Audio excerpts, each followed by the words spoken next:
Capitais. E hoje o formato é quase uma aula didática sobre os pilares da governança corporativa. O foco aqui é desvendar uma proteção que é absoluta, mas que costuma ser bem silenciosa no mercado de capitais: o escudo do acionista minoritário. A ideia é a gente dominar um conceito estrutural da Bolsa de Valores que é simplesmente vital para construir qualquer portfólio sólido por longo prazo. Só que, incrivelmente, isso acaba sendo super ignorado por quem está dando os primeiros passos nos investimentos. É fascinante, para não dizer assustador, perceber como pequenos detalhes num contrato separam os investimentos seguros das grandes armadilhas financeiras, né?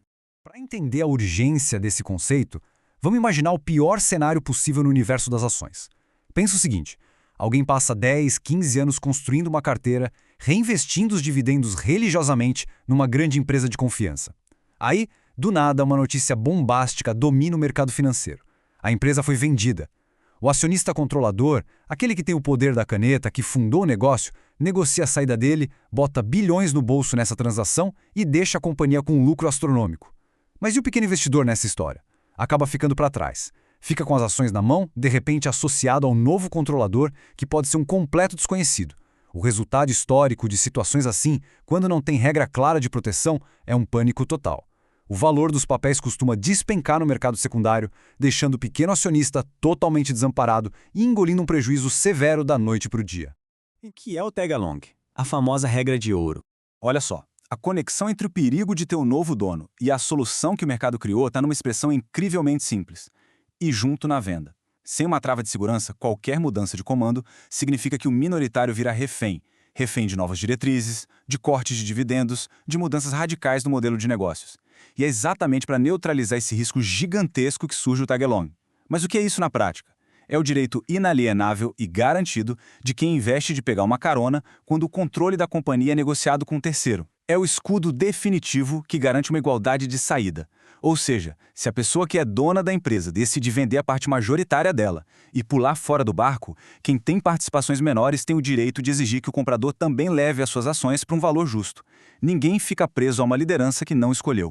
E para que o impacto dessa regra deixe de ser só uma teoria abstrata, é fundamental a gente olhar para os números de eventos históricos reais. O mercado de capitais brasileiro tem exemplos bem marcantes. Um dos mais didáticos foi a venda do Grupo Ipiranga lá em 2007. Durante aquela aquisição, que foi super complexa e bilionária, aconteceu uma separação drástica de destinos. Quem tinha ações ordinárias da empresa tinha, por lei, a garantia dos 80% de tag-along. Eles receberam um valor justo proporcional ao que os controladores ganharam. Por outro lado, quem tinha as ações preferenciais da companhia naquela época não tinha essa proteção do tag-along no estatuto. Sabe qual foi o resultado? O valor oferecido por essas ações sem proteção foi só uma fração minúscula do valor do controle. Isso causou perdas assustadoras para milhares de minoritários que viram o preço das ações derreter na tela. Agora, quando a gente olha para aquisições mais recentes de empresas listadas no novo mercado, que é o nível máximo de governança da Bolsa, e exige o 100% de tag-along, a matemática bate certinho. Se o controlador vende a fatia dele por R$ 100 a ação, o pequeno investidor tem a garantia de vender por exatos R$ 100 também. Fim da história. Zera qualquer risco de transição. A disparidade entre esses cenários é cristalina, provada matematicamente aqui no gráfico. Ficar sem proteção numa fusão ou aquisição é basicamente andar na beira de um precipício financeiro. O valor da participação pode cair pela metade num piscar de olhos só por causa da incerteza da chegada de um novo dono. A regrinha dos 80% funciona como um paraquedas ótimo que a lei oferece, amortecendo a queda e salvando a maior parte do dinheiro. Mas a verdadeira paz de espírito está no isolamento financeiro total. Ter a proteção integral do 100% significa blindar a carteira de investimentos contra qualquer tempestade corporativa de troca de comando. Tem um contraste que é revelador e muito perigoso na forma como o mercado costuma ser analisado por quem está só começando.